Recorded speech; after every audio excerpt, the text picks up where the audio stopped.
You can argue that the first two Conjuring movies are some of the best horror movies of all time, but the third one massively dropped down in quality without James Wan in there. Well, now we get Conjuring Last Rites, the final Conjuring film featuring the Warrens. But how is this finale? Let's talk about it.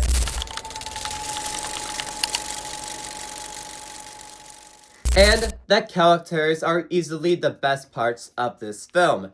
The entirety of the first half of this movie is character driven. It has a lot of character moments and is really setting up this finale for these characters.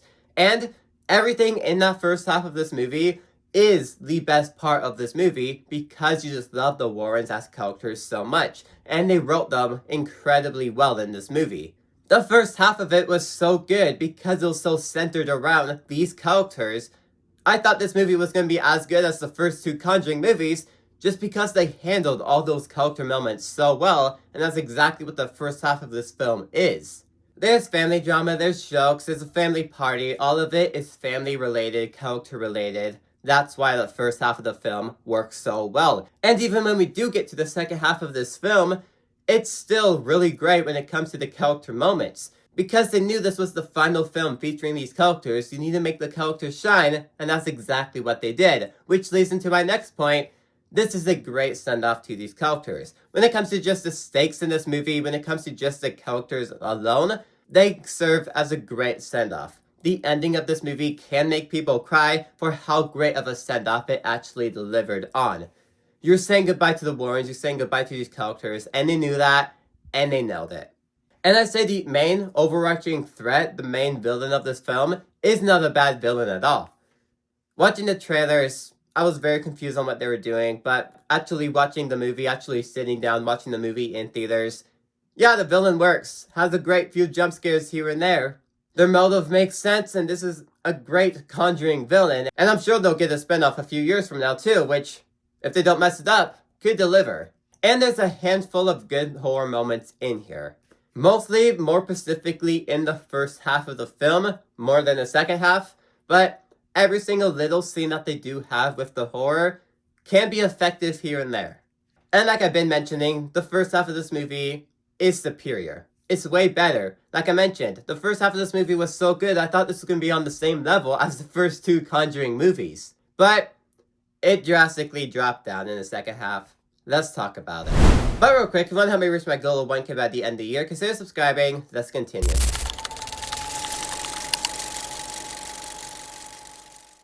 And the final act is incredibly boring. Like, I was surprised on how much of a difference in quality it was from the first act to the second half, because the moment the second act actually kicked into gear, the moment the final act actually kicked into gear, I was almost gonna fall asleep.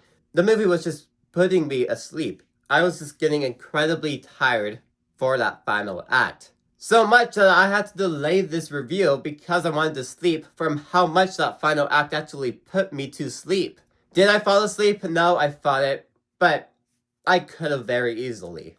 I was just so sick of the final act that I was just done with the film. And just a lot of the scares, mostly in the final act, but there's still a handful in the first act, are just boring. And part of that is because James Wan is not a part of this movie, so you're getting the stuff from Nun 2, you're getting the stuff from Conjuring 3 because it's the same director. So the way the scares played out in those movies are the scares in here, and they're just not effective because they're just forgettable. It relies on that overdone tactic of just playing loud noises at you. Are a lot still effective? Yes, a lot are still effective in this movie, and if you're wanting to get a lot of jump scares from this movie, you're going to get that because the theater, of course, makes those loud noises louder. But a lot in here are just very forgettable. There's almost no sequences in particular that the suspense really stood out. For example, The Nun 2 had that magazine sequence. That's the only good jump scare in that movie. Conjuring 4 has a few good ones here and there, but a majority of them are incredibly forgettable. Which for a Conjuring movie, compared to the first two, that is a drastic drop down in quality. It can just be very generic. The scares can just be very generic, and for a Conjuring film, generic is not exactly what you want. These films are based on a true story. Generic is not what you want. A lot of the things are just incredibly generic. They're trying to scare you with the same rinse and repeat tactics that you've seen plenty of times and done better plenty of times. It all just comes off as generic this time around.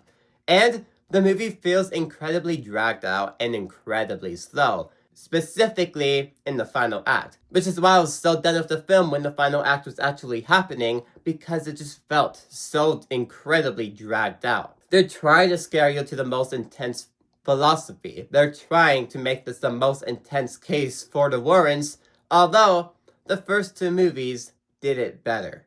The only reason this movie is worth watching in the first place is for those character moments I mentioned in the liked section. Because those moments are so strong that I will say this movie is worth watching in theaters just for the character moments, just to see these characters in their final adventure, with their final case. The first half of this movie, when it's about all that family stuff, is the best part of the movie for me.